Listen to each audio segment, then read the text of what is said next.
Hi everyone, welcome back to the channel. तो last वाली video में हम समझ चुके हैं कि historical development of periodic table कैसे हुई, कैसे साइंटिस्ट ने अपना कंट्रीब्यूशन दिया कि वो एक अच्छी पीरियोडिक टेबल दे सके।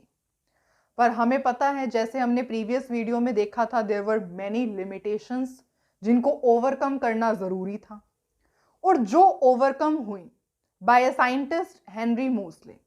उन्होंने अपनी एक नया पीरियोडिक लॉ दिया जिसको आज हम इस वीडियो में समझने वाले हैं। और आज हम समझेंगे कि मॉडर्न पीरियोडिक टेबल जो हमें पढ़नी होती है, जो कि आज के टाइम में बहुत ज़्यादा फेमस है, जिससे पूरी केमिस्ट्री बनी है, तो उस टेबल को हम समझने वाले हैं आज इस वीडियो में, that is modern periodic table. तो करते हैं स्टार्ट विद दिस ब्यूटीफुल। तो स्टार्ट करते हैं विद मॉडर्न पीरियोडिक लॉ के साथ। देखो, लास्ट वाली वीडियो में हमने क्या सीखा था? हमने देखा था हिस्टोरिकल डेवलपमेंट। हिस्टोरिकल डेवलपमेंट मतलब कि क्या, कैसे हिस्ट्री के अंदर साइंटिस्ट काम कर रहे थे to give a better periodic table. ठीक है, तो हिस्टोरिकल डेवलपमेंट में हमने लॉ ऑफ ऑक्टेव्स पढ़ा था, लॉ ऑफ ट्रायड्स पढ़ा था, है ना। मेंडलीव्स पीरियोडिक टेबल पढ़ी थी, मेंडलीव्स पीरियोडिक टेबल हमने पढ़ी थी। और जितना भी टॉपिक था अबाउट द हिस्टोरिकल डेवलपमेंट वो हमने पढ़ा था। और हमने एक चीज नोटिस वहां पर की थी, वो क्या थी कि ये सब के सब साइंटिस्ट काम कर रहे थे ऑन द एटॉमिक वेट। मतलब ये किसे कंसीडर कर रहे थे? एटॉमिक वेट को कंसीडर कर रहे थे। ठीक है, और अपनी अपनी इंफॉर्मेशन प्रोवाइड कर रहे थे अबाउट द पीरियोडिक टेबल। ठीक है, ओके। तो कुछ लिमिटेशंस थी जो कि हमने पहले वाली वीडियो में समझी थी। उसके बाद एक साइंटिस्ट आए जिनका नाम था हेनरी मोजले। हेनरी मोजले, इन्होंने कंसेप्ट दिया अबाउट मॉडर्न पीरियोडिक लॉ के बारे में। ठीक है, मतलब कि जो मॉडर्न पीरियोडिक टेबल है, मॉडर्न पीरियोडिक लॉ है, वो किस पर बेस्ड है? इट इज बेस्ड ऑन मोजले कंसेप्ट। और इन्होंने किसका यूज किया था? इनका जो कंसेप्ट है वो किसके ऊपर बेस्ड है?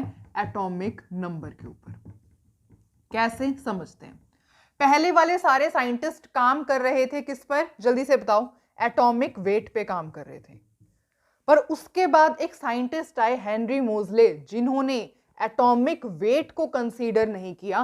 क्या कंसीडर किया? Atomic number. और कैसे किया? उनका एक्सपेरिमेंट देखते हैं। देखो, उन्होंने यहां पर लिया एक मेटल सरफेस लिया, और उन्होंने यहां पर इस मेटल सरफेस को इलेक्ट्रॉन की बीम के साथ बॉम्बार्ड करवाया। ये जो मेटल सरफेस है, हेनरी मोजले ने इस मेटल सरफेस को इलेक्ट्रॉन्स की बीम के साथ बॉम्बार्डमेंट करवाई, और यहां पर क्या प्रोड्यूस हुई? हमारे पास एक्स रेज प्रोड्यूस हुई।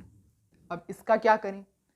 तो उन्होंने जब ग्राफ बनाया between frequency, square root of the frequency of X rays, ये क्या है? इसको हम क्या कहते हैं? ये किसका सिंबल होता है? फ्रीक्वेंसी का। और यहां पे कौन सी रेज कंसीडर की जा रही है? एक्स रेज हो रही है। देयरफॉर यहां पर जो ये फ्रीक्वेंसी है वो किसकी है? एक्स रेज की है। ठीक है, तो जब हेनरी मोजले ने ग्राफ प्लॉट किया between the square root of the frequency and between the atomic number, z क्या होता है? z is the representation of atomic number. Atomic number को हम z से रिप्रेजेंट करते हैं। तो उन्हें यहां पर क्या मिली? स्ट्रेट लाइन मिली इस ग्राफ में, स्ट्रेट लाइन। लेकिन अगर वो यही ग्राफ प्लॉट करवा रहे थे ना, अगर वो यही ग्राफ प्लॉट करवा रहे थे, यहां पर वो एटॉमिक वेट ले रहे थे या एटॉमिक मास ले रहे थे, तो यहां पर स्ट्रेट लाइन नहीं आ रही थी। नो स्ट्रेट लाइन, यहां पर स्ट्रेट लाइन नहीं आ रही थी। इसका क्या मतलब हुआ? इसका, यहां पर मैं इसको अच्छे से लिखती हूं, एटॉमिक वेट। इसका क्या मतलब हुआ? इसका मतलब यह हुआ कि atomic number is more fundamental as compare to atomic weight. Atomic weight के कंपैरिजन में एटॉमिक नंबर की ज्यादा वैल्यू है, इज मोर फंडामेंटल।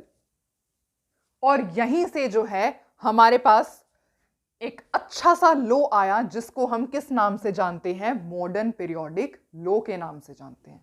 और मॉडर्न पीरियोडिक लो के अकॉर्डिंग क्या स्टेटमेंट थी, what is the statement according to modern periodic law is that कि physical and chemical properties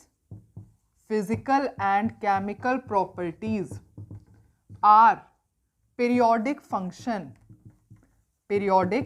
function of atomic number।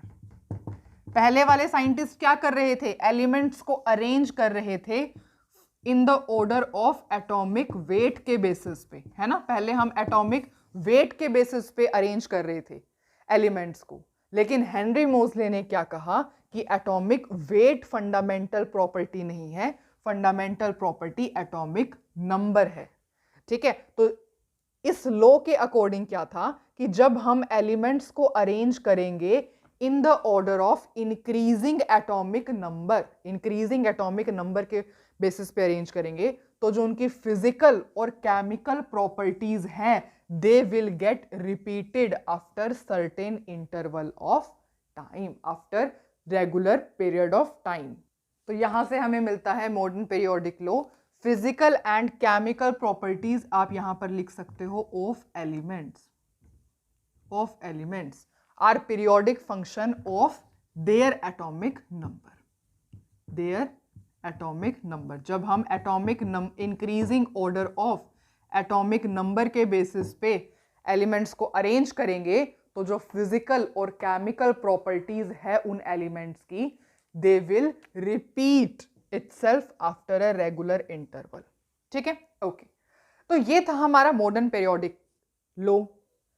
अब मॉडर्न पीरियोडिक लो आ चुका था और एटॉमिक नंबर के बेसिस पे सब कुछ अरेंज करना एलिमेंट्स को, ये भी पता लग चुका था। तो बहुत सारे साइंटिस्ट काम में लग गए थे एक क्या देने के लिए, एक अच्छी सी पीरियोडिक टेबल बनाने के लिए। ठीक है, और आफ्टर ऑल जो एक्सेप्टेड थी पीरियोडिक टेबल, उसको हम क्या कहते हैं, किस नाम से जानते हैं, long form of periodic table. अब ये कैसे आई, वैसे इसको हम और भी क्या कहते हैं, ऑल्सो नोन एज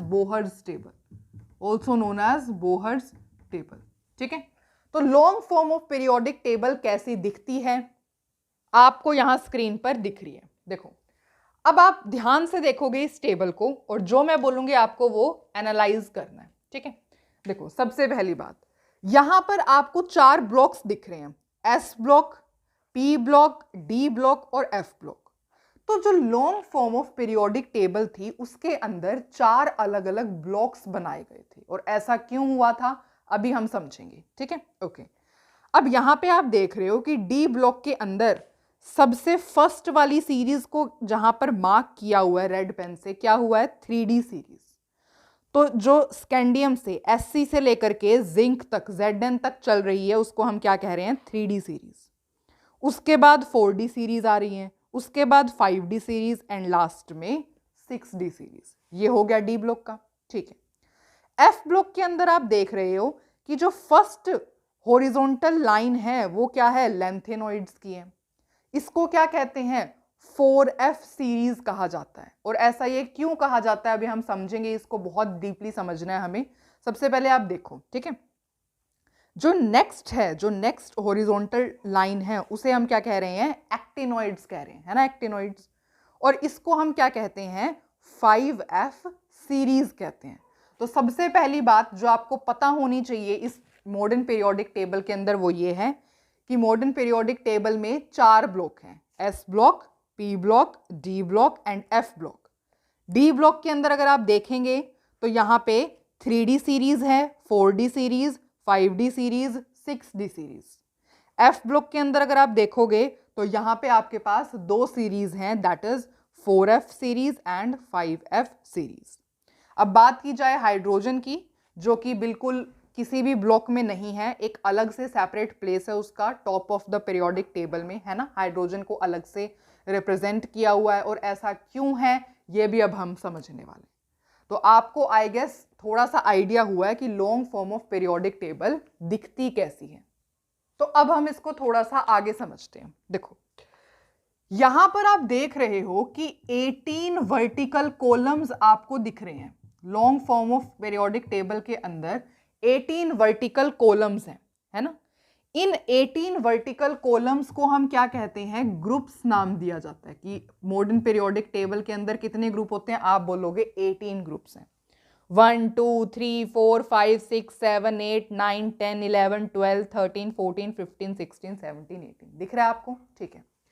उसके बाद मॉडर्न पीरियोडिक टेबल के अंदर आप और क्या देखोगे कि यहाँ पे 7 हॉरिजॉन्टल रोज हैं, जिनको हम क्या कहते हैं, जिनको कहा जाता है पीरियड्स, है ना। 7 हॉरिजॉन्टल रोज है ना, ऐसे 7 1 2 3 4 5 6 7।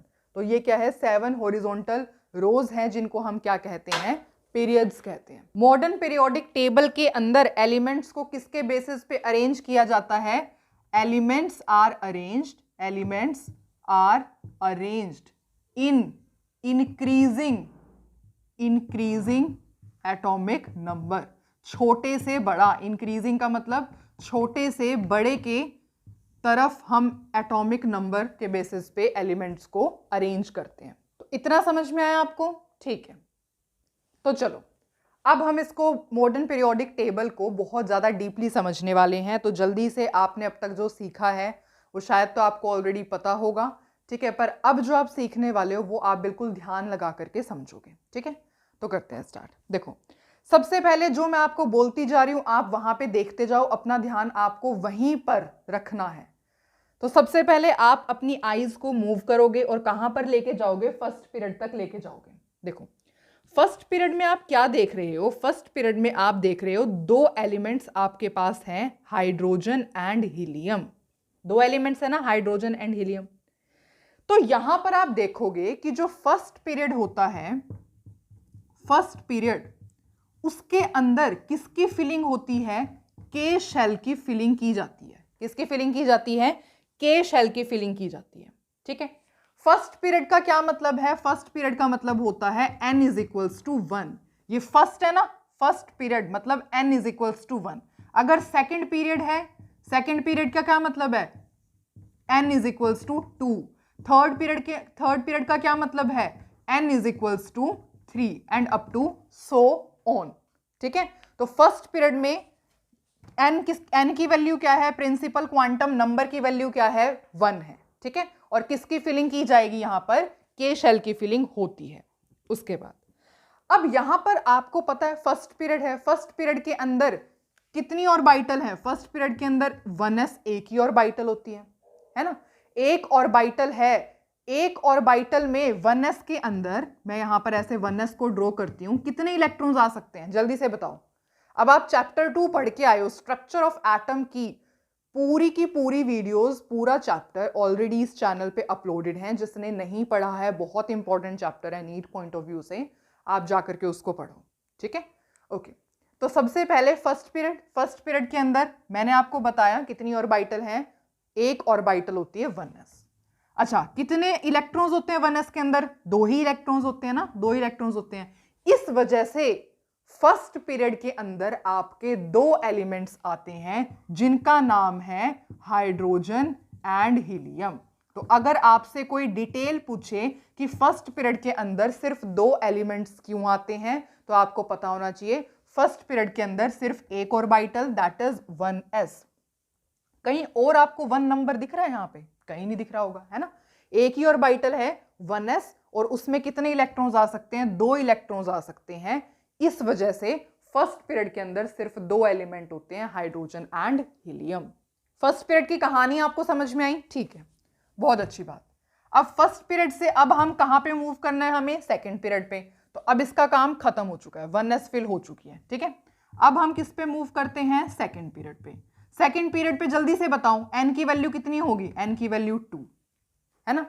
पहले कौन सा शेल फिल कर दिया, k, उसके बाद कौन सा शेल आएगा, L। तो यहां पे किसकी फिलिंग होती है, L शेल की फिलिंग की जाती है, ठीक है। ओके, तो आप सेकंड पीरियड को जब देख रहे हो तो आपके पास कितने एलिमेंट्स आ रहे हैं, जल्दी से बताओ मुझे, कितने एलिमेंट्स आ रहे हैं? Lithium, beryllium, boron, carbon, nitrogen, oxygen, fluorine, neon, है ना। 1 2 3 4 5 6 7 8 8 एलिमेंट्स आ रहे हैं। कहां से कहां तक? लिथियम से, यहां पे मैं लिखती हूं कहां से कहां तक, लिथियम से लेकर के नियोन तक। लिथियम का सिंबल Li, नियोन का सिंबल Ne। तो यहां पे लिथियम से नियोन आप पीरियोडिक टेबल में देखोगे तो कितने एलिमेंट्स है टोटल? 8 एलिमेंट्स हैं। कितने एलिमेंट्स हैं? 8 एलिमेंट्स। अब क्वेश्चन आया 8 एलिमेंट्स ही क्यों है? तो आंसर आपको अब तक पता लग गया होगा ऐसा क्यों है, क्योंकि आपको पता है कि यहाँ पे सेकंड पीरियड के अंदर n इज इक्वल्स टू 2 कितनी और यहाँ पे फिलिंग की जाएगी टोटल 2s एंड 2p है, 2s and 2p, 2s and 2p। अब जल्दी से बताओ इसमें कितने इलेक्ट्रॉन्स आ सकते हैं? एक ऑर्बिटल में 2 इलेक्ट्रॉन आ सकते हैं, फिल करना एक बार। अब बताओ कितने एलिमेंट्स बनेंगे? 1 2 3 4 5 6 7 8। तो यहां पे किसकी फिलिंग होती है? 2s और 2p की फिलिंग की जाती है। इसमें कितने इलेक्ट्रॉन्स आ सकते हैं? टोटल 8 इलेक्ट्रॉन्स आ सकते हैं, जिस वजह से सेकेंड पीरियड के अंदर टोटल 8 एलिमेंट्स होते हैं। ठीक है, लिथियम से लेकर के कहां तक? नियोन तक। दिख रहा है ना आपको? हॉरिजॉन्टल वे में आपको चलना है। क्लियर? ठीक है, ओके। तो अब हमें सेकेंड पीरियड के बारे में भी पता लग गया है। अब हम कौन से पीरियड पर मूव, अब इन दोनों का काम भी होगा, 2s और 2p की फिलिंग भी होगी। अब हम कौन से पीरियड पर मूव करेंगे? We will now moving to third period. Third period के अंदर आपको पता है n की वैल्यू क्या? n की वैल्यू 3। k की फिलिंग होगी, l की फिलिंग होगी, KLM। यहां पर कौन सा शेल फिल होगा? m शेल की फिलिंग की जाती है। ठीक है, ओके। नेक्स्ट, कितनी ऑर्बिटल्स हैं? 3s है, 3p है। 3s है, यहां पर 3s है और यहां पर क्या है? 3p है। अच्छा, किसी को अगर नहीं पता कि ये कैसे ऑर्डर में अरेंज किया हुआ है, तो ये उस ऑर्डर में in increasing order of the orbitals में अरेंज किया हुआ है ना। हमें पता है ऑर्बिटल्स जिसकी एनर्जी लो होती है वो सबसे पहले फिल होती है ना, और सबसे जिसकी लो एनर्जी वो पहले फिल होएगी, फिर हाई एनर्जी वाली फिलिंग की जाती है। हमें ये ऑलरेडी हम पढ़ चुके हैं, ऑब्बो प्रिंसिपल, पॉलीज एक्सक्लूजन प्रिंसिपल, हंस रूल, सारा ऑलरेडी मैं इसी चैनल पर करा चुकी हूँ सारे टॉपिक्स। ठीक है, तो थर्ड पीरियड है, n की वैल्यू 3 है, 3s और 3p बची। यहाँ पे कितने इलेक्ट्रॉन्स आ सकते हैं? 1 2 3 4 5 6 7 8 8 इलेक्ट्रॉन्स आ सकते हैं। तो इस पीरियड में भी कितने एलिमेंट्स होते हैं आपके पास? 8 एलिमेंट्स होते हैं। नाम बताऊं मैं आपको, सोडियम से लेकर के आर्गन तक, Na से लेकर के आर्गन तक। ठीक है, सोडियम से लेकर के आर्गन तक आपके पास कितने एलिमेंट्स होंगे? 8 एलिमेंट्स। तो थर्ड पीरियड में आप देख रहे हो Na एटॉमिक नंबर 11 से लेकर के आर्गन एटॉमिक नंबर 18 तक कितने एलिमेंट्स है? Total 8 elements. और क्यों है? क्योंकि आपको पता है थर्ड पीरियड के अंदर 3s और 3p की फिलिंग की जाती है। तो अब तक हम फर्स्ट सेकंड थर्ड पीरियड के बारे में पढ़ चुके हैं। इसको अब देखते हैं, यहां पर फर्स्ट पीरियड में कितने एलिमेंट्स थे? 2 एलिमेंट्स, है ना, 2 एलिमेंट्स थे। L के अंदर कितने एलिमेंट्स थे? 8। M के अंदर कितने एलिमेंट्स थे? 8। ठीक है, तो अब हम थर्ड पीरियड तक अपना सब कुछ पढ़ चुके हैं। ओके, तो 3s 3p की भी फिलिंग होगी। अब बात की जाती है फोर्थ पीरियड की। फोर्थ पीरियड के अंदर आपको पता है n की वैल्यू कितनी? 4।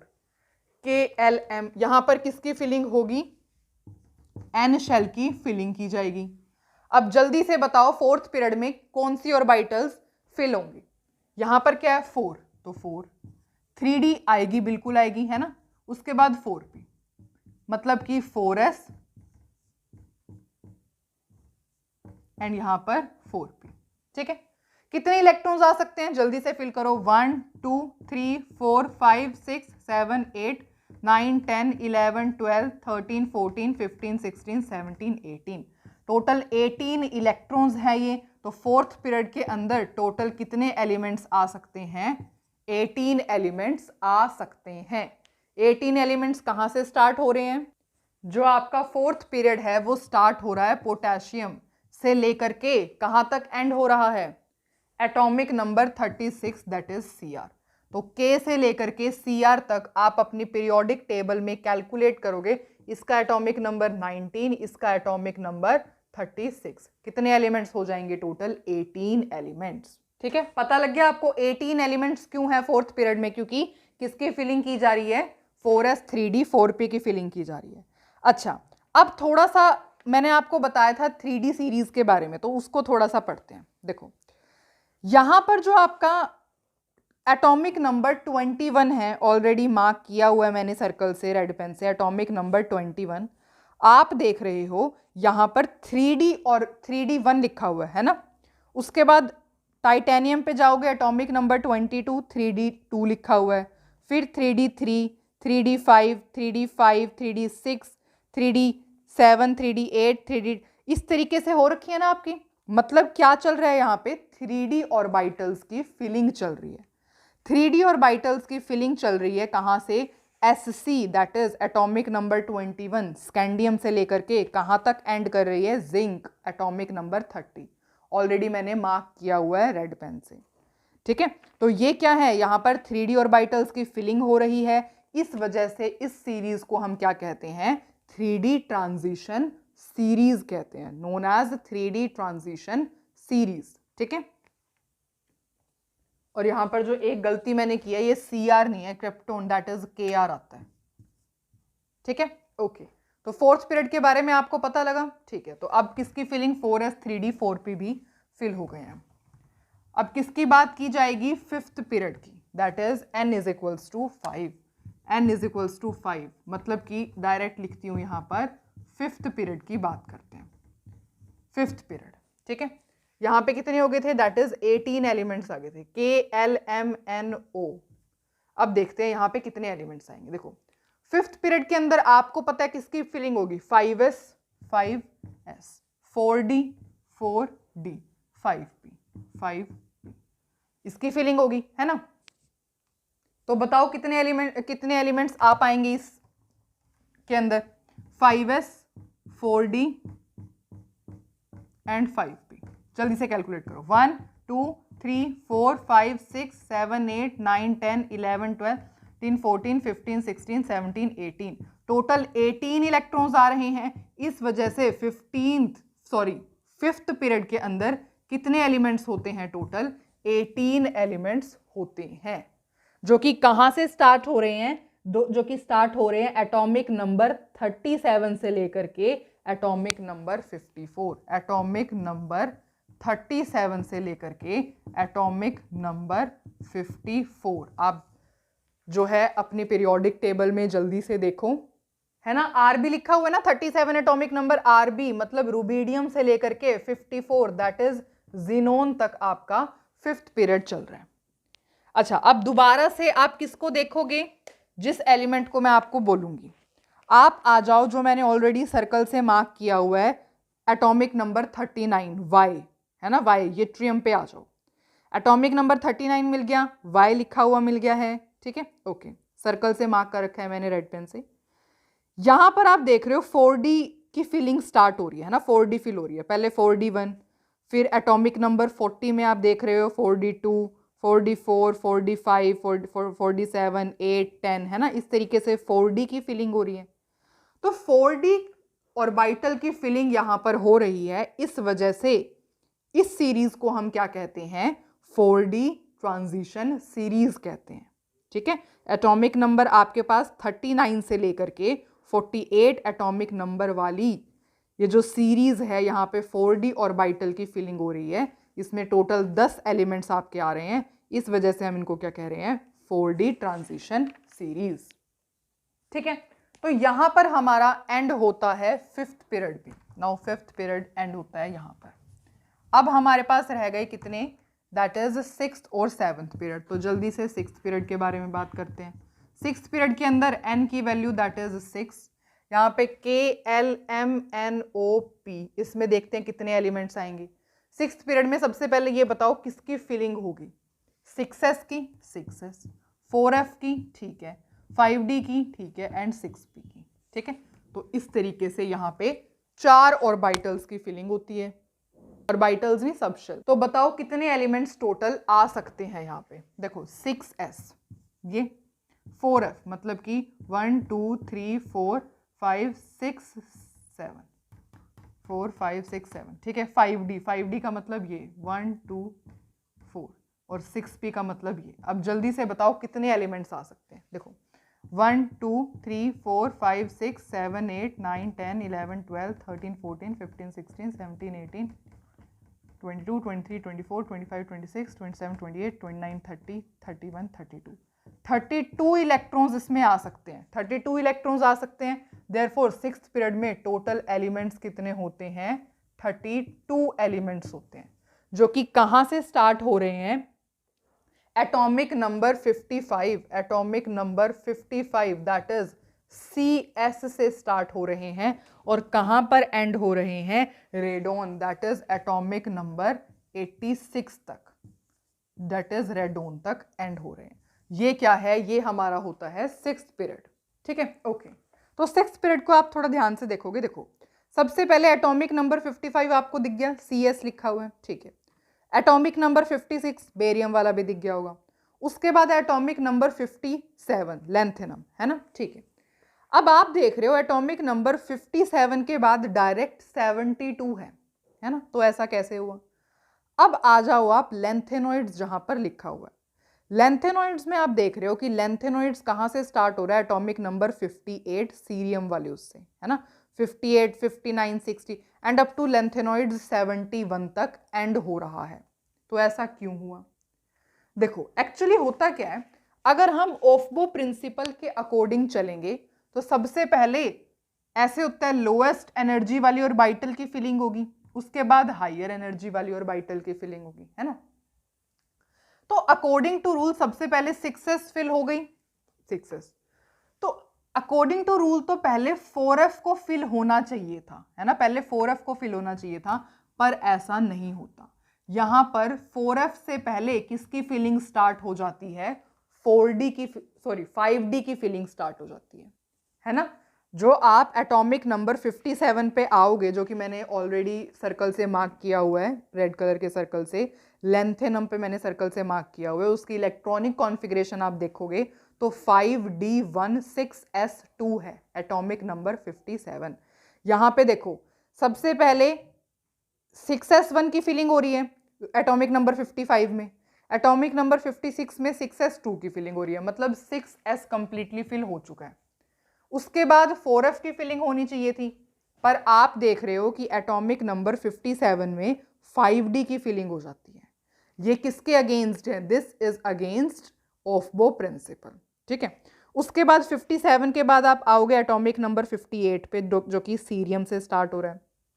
फिर यहाँ पे आपकी 4f की फिलिंग स्टार्ट हो जाएगी और कहाँ तक एंड होगी? दैट इज ये जो आपका 4f लैंथेनॉइड्स है, ये कहाँ पर एंड हो रहा है? एटॉमिक नंबर 71 पर एंड हो रहा है, जिसका नाम है ल्यूटीनियम, है ना। इस पूरी सीरीज को हम क्या कहते हैं? 4f इनर ट्रांजिशन सीरीज कहते हैं। ऐसा क्यों होता है? क्योंकि आप देख रहे हो इनकी इलेक्ट्रॉनिक कॉन्फ़िगरेशन में सारी जगह क्या आ रहा है? 4f, है ना। एटॉमिक नंबर 58 से लेकर के एटॉमिक नंबर 71 तक लैंथेनॉइड्स वाली सीरीज में किसकी फिलिंग हो रही है? 4f की फिलिंग हो रही है। इस वजह से इसको हम क्या कहते हैं? 4f इनर ट्रांजिशन सीरीज कहते हैं। इनर क्यों आया? क्योंकि डी ब्लॉक से लेकर के, मतलब लैंथेनम 57 किसमें है? एटॉमिक नंबर डी ब्लॉक में है। उसके बाद 58 एटॉमिक नंबर कहाँ आ गया? आपका एफ ब्लॉक में आ गया। इस वजह से 4f इनर ट्रांजिशन सीरीज, ठीक है। ओके, अब यहां पे अगर आप आओगे डी ब्लॉक में, आप दोबारा वापस आ जाओ, एटॉमिक नंबर 57 से लेकर के एटॉमिक नंबर 80 में आप देखोगे किसकी फिलिंग हो रही है? 5d, 5d1, 5d2, 5d3, 5d4, 5d5, है ना, ऐसे फिलिंग हो रही है। तो इसको हम 5d सीरीज क्यों कहते हैं? अब आपको पता लग गया होगा क्यों, क्योंकि यहाँ पे 5d ऑर्बिटल की फिलिंग होती है। इस वजह से लैंथेनम से लेकर के आपका मरकरी तक, एटॉमिक नंबर 57 से लेकर के एटॉमिक नंबर 80 तक, इस सीरीज को हम क्या कहते हैं? 5d transition series. तो ये है हमारा सिक्स्थ पीरियड, ठीक है। ओके, अब हमने 6th पीरियड देख लिया, अब हमारा सिर्फ लास्ट पीरियड रहता है, दैट इज 7th पीरियड। और आपको पता है 7th पीरियड में किसकी फिलिंग होगी? 7th पीरियड में n की वैल्यू क्या है? n की वैल्यू होती है 7। किसकी फिलिंग होगी? पहले 7s आएगा, उसके बाद 5f आएगा, उसके बाद 6d एंड उसके बाद 7p, इसकी फिलिंग होती है। तो यहाँ पर भी कितने एलिमेंट्स आएंगे? टोटल 32 एलिमेंट्स आएंगे, KLMNOP। यहाँ पर भी कितने एलिमेंट्स आते हैं? 32 एलिमेंट्स। 7th पीरियड के अंदर 32 एलिमेंट्स आते हैं, क्योंकि 32 इलेक्ट्रॉन्स की फिलिंग की जा सकती है। तो अब हम देखेंगे किसको? 7th पीरियड को। देखो 7th पीरियड जो है वो स्टार्ट हो रहा है एटॉमिक नंबर 87 से, 87 से स्टार्ट हो रहा है। उसके बाद एटॉमिक नंबर 88 है, और उसके बाद एटॉमिक नंबर 89 है। 89 दैट इज एक्टोनियम से लेकर के जो यहाँ पर आपका एटॉमिक नंबर 89 है एक्टीनियम वाला, उसके आप देख रहे हो डायरेक्ट बाद 104 एटॉमिक नंबर है। तो बीच वाले एलिमेंट्स कहाँ गए? बीच वाले एलिमेंट्स आपके गए हैं एक्टिनॉइड्स में, है ना? एक्टिनॉइड्स लिखा हुआ दिख गया आपको, एक्टिनॉइड्स में, जो कि कहाँ से स्टार्ट हो रहा है? एटॉमिक नंबर 90 से लेकर के कहाँ एंड हो रहा है? 103 तक एंड हो रहा है। आप देख रहे हो एक्टिनॉइड्स में किसकी फिलिंग की जा रही है? F5F की, 5F0, 5F2, 5F3, इस तरीके से फिलिंग की जा रही है।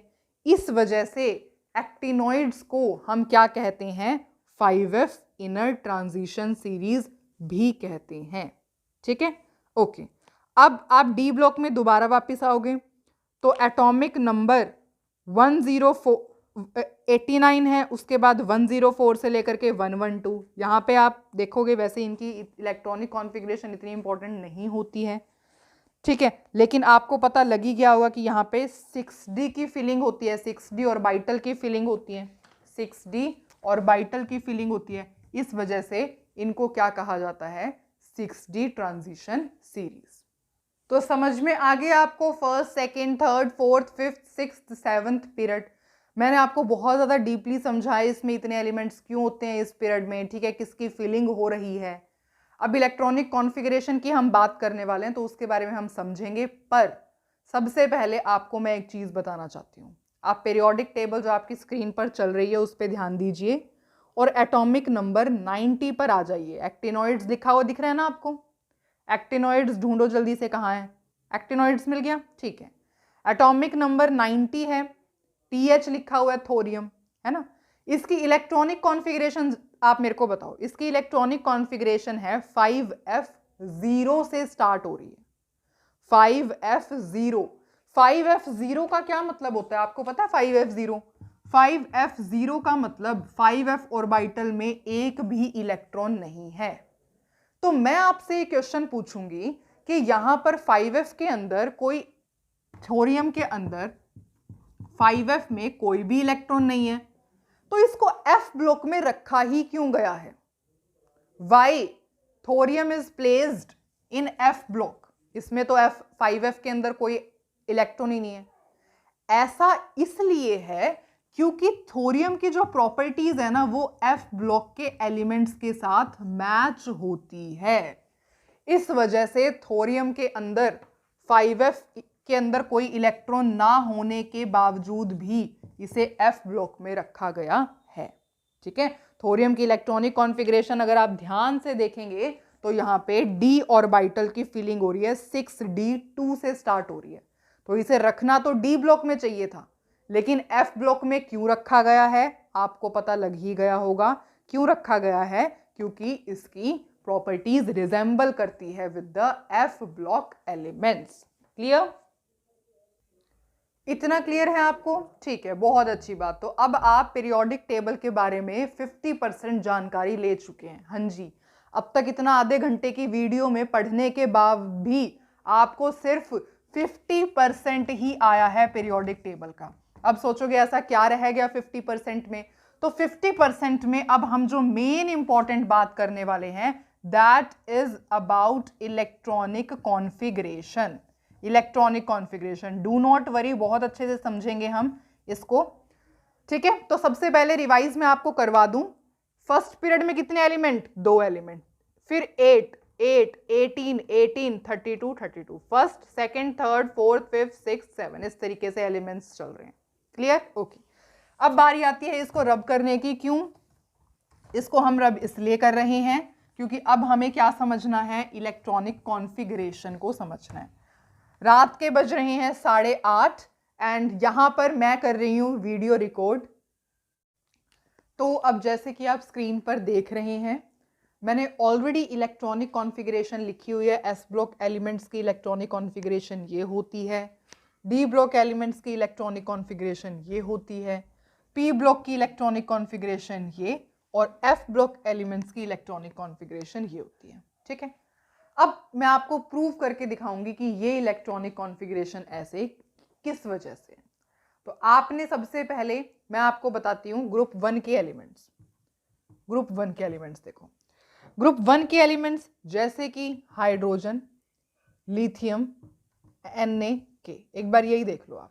ठीक है, हाइड्रोजन की इलेक्ट्रॉनिक कॉन्फ़िगरेशन 1s1, इसकी 1s2 2s1, इसकी 1s2 2s2 2p6 3s1, इसकी 1s2 2s2 2p6 2p6 and then 3s2 3s2 3p6 4s1। इसमें आप एक कॉमन सिमिलैरिटी देख रहे हो, 1s1 outer most electronic configuration 1s1 2s1 3s1 4s1, है ना। और ग्रुप 1 के एलिमेंट्स लिखते चले जाओगे तो 5s1 6s1 इस तरीके से आएगा। इसका मतलब क्या है, 1 2 3 4 दैट इज n की value principal quantum number 1 2 3 4। Okay, s में देखो 1 1 1 1, s में 1, तो ये क्या है, यही आपकी इलेक्ट्रॉनिक कॉन्फ़िगरेशन होती है। किसकी, ns1, किसकी, दैट इज ग्रुप 1 के एलिमेंट्स की। ग्रुप 1 के एलिमेंट्स की इलेक्ट्रॉनिक कॉन्फ़िगरेशन क्या होती है, ns1। ग्रुप 2 की बात करें, ठीक है, ग्रुप 2 के कौन से एलिमेंट्स होते हैं। ग्रुप 2 के एलिमेंट्स की अगर हम बात करेंगे तो जैसे कि 3 ले लेते हैं, बेरिलियम, मैग्नीशियम, कैल्शियम। बेरिलियम की electronic configuration that is 1s2 2s2, इसकी 1s2 2s2 2p6 3s2, 1s2 2s2 2p6 3s2 3p6 4s2। अब बता दो, and up to so on. आप और भी इलेक्ट्रॉनिक कॉन्फ़िगरेशन लिख सकते हो और फर्दर एलिमेंट्स की। अगर आपको इलेक्ट्रॉनिक कॉन्फ़िगरेशन नहीं लिखनी आती तो वीडियो ऑलरेडी अपलोडेड है इस चैनल पे, इलेक्ट्रॉनिक कॉन्फ़िगरेशन कैसे लिखते हैं आप वहां से चेक कर सकते हो। ठीक है, अब यहाँ पे कॉमन सिमिलैरिटी हम क्या देख रहे हैं, 2s2 3s2 4s2, और एलिमेंट्स की लिखोगे तो 5s2 6s2 2 3 4, मतलब कि n। s के अंदर कितने, s2 s2 s2, मतलब कि s2। तो ये क्या है, यही आपकी ग्रुप 2 के एलिमेंट्स की इलेक्ट्रॉनिक कॉन्फ़िगरेशन होती है। मतलब कि अगर s ब्लॉक की बात की जाए जो कि किसका कंसिस्ट होता है, ग्रुप 1 एंड ग्रुप 2 का, तो इसकी इलेक्ट्रॉनिक कॉन्फ़िगरेशन होती है ns1 से लेकर के 2 तक। क्लियर इतना, ठीक है। अब बात करते हैं हम एस ब्लॉक की इलेक्ट्रॉनिक कॉन्फ़िगरेशन ऐसे क्यों होती है, समझ में आया। ओके, पी ब्लॉक के एलिमेंट्स की, तो पी ब्लॉक के सबसे पहले पी ब्लॉक की बात करते हैं। पी ब्लॉक के अंदर आपको पता है सबसे पहले आता है group 13, that is boron, aluminium, gallium. इनकी इलेक्ट्रॉनिक कॉन्फ़िगरेशन की बात करते हैं सबसे पहले। तो ग्रुप 13 के 3 एलिमेंट्स लिए इलेक्ट्रॉनिक कॉन्फ़िगरेशन लिखी। सिमिलैरिटी देखो, यहाँ पे क्या आ रहा है, 2s2 2p1, आउटर मोस्ट की बात की जा रही है। यहाँ पे 3s2 3p1, यहाँ पे 4s2 4p1, up to further चलोगे 5s2 5p1 6s2 6p1 ऐसे आएगा। तो क्या देख रहे हो, 2 2 2 2, मतलब n है सबसे पहले, और क्या आ रहा है, s2 s2 s2, तो ns2 लिख दिया। उसके बाद n ही है, 2 2 3 3 4 4, है ना, n ही है ना, n। उसके बाद p1 p1 p1 p1, यही क्या है, ग्रुप 13 के एलिमेंट्स की इलेक्ट्रॉनिक कॉन्फ़िगरेशन ns2 np1। अब सिमिलरली बात की जाए अगर ग्रुप 14 के एलिमेंट्स की, तो अब देखो ग्रुप 14 के एलिमेंट, मैंने 3 एलिमेंट्स उठाए, कार्बन, सिलिकॉन, जर्मेनियम। आउटर वाले जो है 2s2 2p2 3s, मतलब इनकी देखो 2 है सबसे पहले, n है ना, n, उसके बाद यहाँ पे 2 3 4, मतलब n की वैल्यू चेंज हो रही है, n लिख दिया। s2 s2 s2, तो s2 को सेम ही है तो s2 लिख दिया। उसके बाद अगेन n है, 2 3 4 n है। उसके बाद p2 p2 p2, यही क्या है, यही ग्रुप 14 के एलिमेंट्स की इलेक्ट्रॉनिक कॉन्फ़िगरेशन है, दैट इज ns2 np2, किसकी, ग्रुप 14 की आ गई हमारे पास। सिमिलरली ग्रुप 15 की देखते हैं। ग्रुप 15 के मैंने 3 एलिमेंट्स उठाए, नाइट्रोजन, फोस्फोरस, आर्सेनिक, और फर्दर आप उठा सकते हैं, ठीक है, पर इसी में आपको इलेक्ट्रॉनिक कॉन्फ़िगरेशन पता लग जाएगी। देखो सबसे पहले 2 3 4 n है, s2 s2 s2 s2, उसके बाद अगेन 2 3 4 मतलब n, p3 p3 p3, मतलब कि ग्रुप 15 के एलिमेंट्स की इलेक्ट्रॉनिक कॉन्फ़िगरेशन क्या होती है, ये यहां लिख दो ns2 np3, ये क्या है, ग्रुप 15 की। सिमिलरली 16 17 18 की देखते हैं। अब 16 की देखते हैं, 3 एलिमेंट्स उठा लिए, ऑक्सीजन, सल्फर, सेल्यूरियम, यहां पर देखते हैं 2 3 4, सबसे पहले तो n आएगा, s2 s2 s2 तो s2, अगेन 2 3 4 मतलब कि n आएगा, p4 p4 p4 मतलब कि p4, यही आपकी क्या होती है, ग्रुप 16 की इलेक्ट्रॉनिक कॉन्फ़िगरेशन क्या है, ns2 np4, किसकी है, ns2 np4 ग्रुप 16 की, ठीक है। 17 18 की ओर देखते हैं, तो अगेन ग्रुप 17 के 3 एलिमेंट्स लिए, फ्लोरीन, क्लोरीन, ब्रोमीन, देखो चेक करो 2 3 4 मतलब n, s2 s2 s2 मतलब s2, 2 3 4 again n, p5 p5 p5 मतलब ये, तो ग्रुप 17 की इलेक्ट्रॉनिक कॉन्फ़िगरेशन क्या होती है, ns2 ns2 np5, किसकी है ये, ग्रुप 17 की। अगेन ग्रुप 18 में कुछ नहीं करना है, हमें कुछ भी नहीं करना है, इसी में चेंज कर लेते हैं। ग्रुप 18 पे आते हैं, 2 एलिमेंट्स उठा लें, neon, krypton, electronic configuration outer वाले पार्टिसिपेट करते हैं, ये रही 2s मतलब कि n, यहाँ पे 4 है, and up to so on, इस तरीके से चलता रहेगा, s2 s2 s2, again n है, p6 p6 मतलब कि ये, तो ग्रुप 18 की क्या इलेक्ट्रॉनिक कॉन्फ़िगरेशन, ns2 np6, ठीक है, एक्सेप्ट हीलियम, हीलियम की ऐसे नहीं होती, मतलब ग्रुप 18 जो होता है उसे हम क्या कहते हैं, ग्रुप 18 को कहा जाता है नोबल गैसेस, क्योंकि यहाँ पे सारी नोबल गैसेस प्रेजेंट है।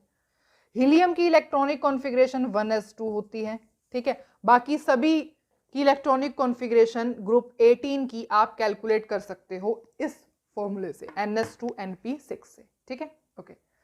तो कहने का मतलब है ns2 सब में आ रहा है, देखो कहां से स्टार्ट करते हैं, 13 से ns2, फिर 14 में ns2, 15 में ns2, उसके बाद 16 में ns2, 17 में ns2, 18 में ns2, तो ns2 यहां से आ गया।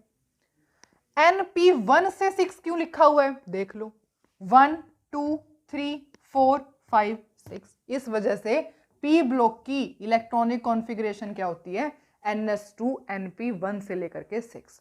कोई जरूरी नहीं है इस चीज का प्रूफ देना, पर येट आपको समझ में आना चाहिए ऐसा क्यों हुआ है, ठीक है। तो इस वजह से अब आप s ब्लॉक और p ब्लॉक की इलेक्ट्रॉनिक कॉन्फ़िगरेशन ये क्यों होती है आप समझ चुके हो। अब थोड़ा डी ब्लॉक पर ध्यान देते हैं।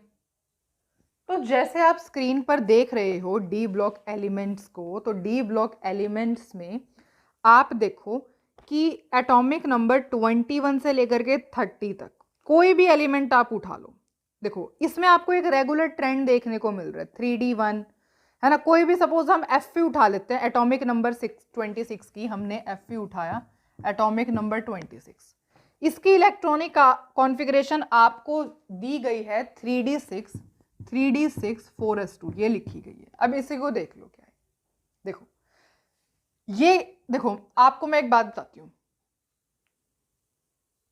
और वो है ये, देखो जो सबसे आउटर मोस्ट शेल होता है उसको हम क्या कहते हैं, n, जिसको हम लास्ट शेल कहते हैं। उससे जो अंदर वाला शेल होता है उसे हम कहते हैं n-1, जो कि क्या होता है, पेनल्टीमेट शेल होता है। और सबसे अंदर वाला शेल होता है n-2, जिसे हम एंटी पेनल्टीमेट शेल कहते हैं, f सब शेल के लिए। तो बाहर वाले कौन से हैं, s और p हैं। अंदर वाला डी सब शेल और सबसे अंदर वाला एफ सब शेल है ना। तो इसका मतलब ये क्या है, बाहर वाला शेल है।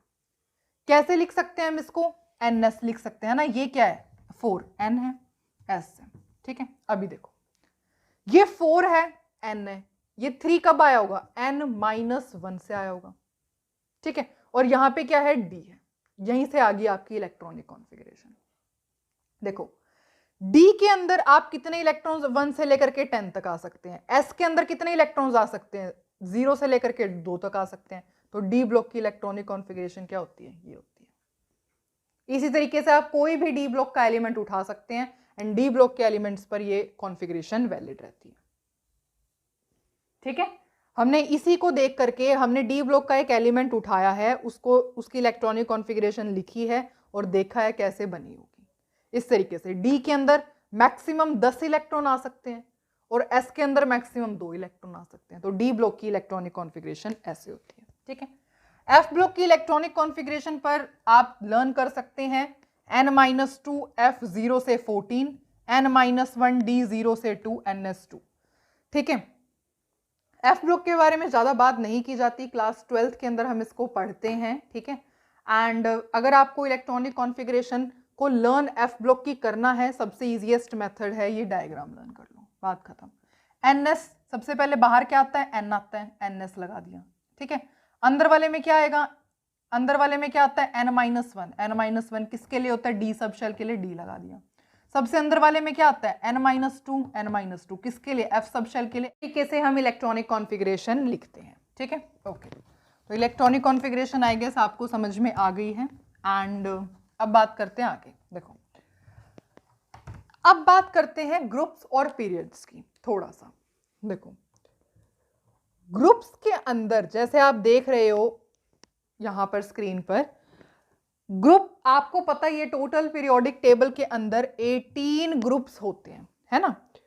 उन ग्रुप्स के अंदर क्या होता है, जो एलिमेंट्स होते हैं, यहां पर जो एलिमेंट्स होते हैं उनकी सेम इलेक्ट्रॉनिक कॉन्फ़िगरेशन होती है, सेम इलेक्ट्रॉनिक कॉन्फ़िगरेशन, ठीक है। ग्रुप्स के अंदर एलिमेंट्स की सेम इलेक्ट्रॉनिक कॉन्फ़िगरेशन होती है। कहने का मतलब क्या है, सेम नंबर ऑफ इलेक्ट्रॉन्स होते हैं इन आउटर शेल के अंदर, आउटर शेल के अंदर सेम नंबर ऑफ इलेक्ट्रॉन्स होते हैं। इसी वजह से एक ग्रुप में जितने भी एलिमेंट्स हैं उनकी प्रॉपर्टीज कैसी होती हैं, सिमिलर प्रॉपर्टीज होती है। वहीं अगर पीरियड्स की बात की जाए, पीरियड्स के अंदर क्या सिमिलैरिटी आती है, पीरियड्स के अंदर what similarity do you see, यहां पर n की वैल्यू इंक्रीज होती जाती है ना। जैसे मैंने बताया था फर्स्ट पीरियड में n की वैल्यू क्या है, फर्स्ट पीरियड में n की value n is equals to 1 के इक्वल है। सेकेंड पीरियड में n की वैल्यू 2 है, थर्ड पीरियड में n की वैल्यू 3 है, and up to so on up to, आपको पता है कितने पीरियड्स होते हैं, टोटल 7 पीरियड्स होते हैं। तो ग्रुप के अंदर 18 ग्रुप्स होते हैं, सेम इलेक्ट्रॉनिक कॉन्फ़िगरेशन होती है एलिमेंट्स की, मतलब सेम इलेक्ट्रॉन्स होते हैं आउटर मोस्ट शेल में, मतलब सेम प्रॉपर्टीज होती है। और पीरियड्स के अंदर n की वैल्यू इंक्रीज होती चली जाती है, ठीक है। अच्छा, अब ये जो आपको पता है यहां पर पीरियोडिक टेबल में S, P, D, F block बनाए गए, ये क्यों नाम रखे गए इनका, S block, P block, sorry S block, P block, D block, F block, ऐसे ही नाम क्यों रखे गए हैं इसके, ऐसे नाम इसीलिए रखे गए हैं based on the orbital which receive outer most electron, ठीक है, based on name of orbital which receives outer most electron, मतलब कौन सी ऑर्बिटल आउटर मोस्ट इलेक्ट्रॉन या फिर लास्ट इलेक्ट्रॉन लेगी उसके बेसिस पर नेम होते हैं। जैसे किसी भी एलिमेंट में लास्ट इलेक्ट्रॉन s ऑर्बिटल में जा रहा है तो वो s ब्लॉक का एलिमेंट हो जाएगा। किसी एलिमेंट के अंदर लास्ट इलेक्ट्रॉन f ब्लॉक में जा रहा, f ऑर्बिटल में जा रहा है तो वो f ब्लॉक का एलिमेंट हो जाएगा, and up to so on. तो ये नाम क्यों रखे गए हैं, based on the name of the orbital which receives last electron, तो अब बस लास्ट ये और डिस्कशन कर लेते हैं और उसके बाद इस जो लेक्चर को है एंड करेंगे, ठीक है। देखो, हीलियम जो होता है उसकी आप इलेक्ट्रॉनिक कॉन्फ़िगरेशन देखोगे तो 1s2 होती है। वैसे तो किसको बिलोंग करता है, ये एस ब्लॉक को बिलोंग करना चाहिए, है ना। एस ब्लॉक में देखो, एस ब्लॉक में बिलोंग करना चाहिए, क्यों? क्योंकि ये होता है NS1 NS2, ग्रुप 1 की इलेक्ट्रॉनिक कॉन्फ़िगरेशन, ग्रुप 2 की इलेक्ट्रॉनिक कॉन्फ़िगरेशन। मैं आपको अभी अभी पढ़ा चुकी हूँ ये बात, ठीक है। तो NS2 के अकॉर्डिंग, 1s2 के अकॉर्डिंग तो एस ब्लॉक में होना चाहिए। लेकिन ये पी ब्लॉक के अंदर क्यों रखा गया है? पी ब्लॉक के अंदर ये इसलिए रखा गया है क्योंकि इसका कंप्लीटली फिल्ड वैलेंस शेल है। 1s2 कंप्लीटली फिल्ड है, ठीक है। कंप्लीटली फिल्ड होने की वजह से किसकी प्रॉपर्टी शो करता है? नोबल गैस की प्रॉपर्टी शो करता है। इस वजह से हीलियम को प्लेस किया गया है नोबल गैस में, ग्रुप 18 में, पी ब्लॉक में, ठीक है। ओके, अब हाइड्रोजन की बात की जाए तो हाइड्रोजन के पास आपको पता है एक ही इलेक्ट्रॉन होता है, ग्रुप 1 में भी प्लेस की जा सकती है। और अगर मैं इसको एक इलेक्ट्रॉन दे दूं तो ये ग्रुप 17 की प्रॉपर्टी भी शो कर सकती है ना। तो इस वजह से हाइड्रोजन का कोई प्लेस डिसाइड नहीं हो पाया, तो हाइड्रोजन को at the top of the periodic table रख दिया। हाइड्रोजन किसी भी ग्रुप में पीरियड में नहीं है। पीरियड में है मतलब क्योंकि फर्स्ट पीरियड में होती है ना, पर किसी ग्रुप में, ब्लॉक में नहीं है। एस ब्लॉक में नहीं है, पी ब्लॉक में नहीं है, डी ब्लॉक में नहीं है, नहीं, हाइड्रोजन किसी भी ब्लॉक में नहीं प्रेजेंट है। उसका हाइड्रोजन का प्लेस अब तक कोई भी डिसाइड नहीं कर पाया है कि आखिर हाइड्रोजन को कौन से ब्लॉक में होना चाहिए, एस ब्लॉक का है, पी ब्लॉक का है, डी ब्लॉक का या एफ ब्लॉक का, ठीक है। ओके, ग्रुप 16 को हम कैल्कोजेंस भी कहते हैं, ग्रुप 17 को हम हैलोजेंस कहते हैं एंड ग्रुप 18 को हम नोबल गैसेस कहते हैं। ये आप बात ध्यान रखोगे। कभी कभी आपके पास टर्म आ सकती है रिप्रेजेंटेटिव एलिमेंट या नॉर्मल एलिमेंट या मेन ग्रुप एलिमेंट्स। तो आपको पता होना चाहिए कि एस और पी ब्लॉक के एलिमेंट्स को मिला करके हम रिप्रेजेंटेटिव एलिमेंट्स कहते हैं या नॉर्मल एलिमेंट्स कहते हैं या मेन ग्रुप एलिमेंट्स कहते हैं। कौन से? एस और पी ब्लॉक वाले एलिमेंट्स को, दोनों को मिला करके, ठीक है। अच्छा, अब ये सबके सब एलिमेंट्स हैं किसके? डी ब्लॉक के। और मैं आपको एक बात बताना चाहती हूं कि डी ब्लॉक के एलिमेंट्स को हम क्या कहते हैं? ट्रांजिशन एलिमेंट्स कहते हैं। ऐसा क्यों होता है? क्योंकि डी ब्लॉक के एलिमेंट्स किसके बीच में होते हैं? देखो, यहां पर एस ब्लॉक होता है, यहां पी ब्लॉक और यहां पर डी ब्लॉक। एस और पी के बीच में ये एक ब्रिज की फॉर्म में काम करते हैं। एस और पी ब्लॉक के बीच में डी ब्लॉक वाले एलिमेंट्स ब्रिज की तरह काम करते हैं। इस वजह से डी ब्लॉक को हम ट्रांजिशन एलिमेंट्स कहते हैं। और मैं आपको बता रही हूं कि डी ब्लॉक के अंदर ये सब एलिमेंट्स होते हैं, लेकिन इनको हम ट्रांजिशन एलिमेंट्स नहीं कहते। क्यों नहीं कहते? क्योंकि इनके पास कोई वैकेंट डी ऑर्बिटल नहीं होते। ZnCdHg ये ट्रांजिशन एलिमेंट्स वाली प्रॉपर्टीज शो नहीं करते हैं। क्यों नहीं करते? Because they do not have vacant D orbital. That's why आपको ये तीनों एलिमेंट्स लर्न होने चाहिए, पता होना चाहिए कि ये डी ब्लॉक के एलिमेंट्स होने के बावजूद भी ट्रांजिशन एलिमेंट्स नहीं होते हैं। इतना समझ में आया आपको? बहुत अच्छी बात है। तो ये लेक्चर जो है इसमें हमने मॉडर्न पीरियोडिक लॉ की बात की, मॉडर्न पीरियोडिक टेबल की बात की। लेकिन मैं आपको बताऊं, अब तक हमारा टॉपिक कंप्लीट नहीं हुआ। हमने ये तो समझा ही नहीं पीरियोडिसिटी होती क्यों है, एस ब्लॉक के एलिमेंट की, P block, D block, F block के एलिमेंट की प्रॉपर्टीज क्या होती हैं, ये तो हमने नहीं समझा ना। तो उसको हम कंप्लीट करने वाले हैं नेक्स्ट वीडियो में। टिल देन आप अच्छे से मॉडर्न पीरियोडिक टेबल को रिवाइज करो, उसको समझो। सारे जो पॉइंट्स हैं मैं ऑलरेडी आपको बता चुकी हूं। बाकी का जो जितना भी हमारा रह गया, that is cause of periodicity, periodicity क्यों होती है, या फिर अगर बात की जाए कि प्रॉपर्टीज ऑफ एस ब्लॉक किसकी? एस ब्लॉक की, P block, D block, F block, इनके एलिमेंट्स की प्रॉपर्टीज क्या होती हैं, हमने ये भी नहीं समझा।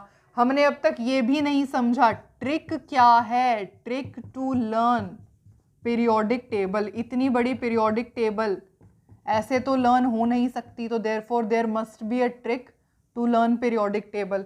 तो उस ट्रिक को हम सभी जो है ये सब टॉपिक कवर करने वाले हैं नेक्स्ट वीडियो में। टिल देन आपको मैंने जो कराया है आप रिवाइज करो एंड मिलते हैं नेक्स्ट वीडियो में।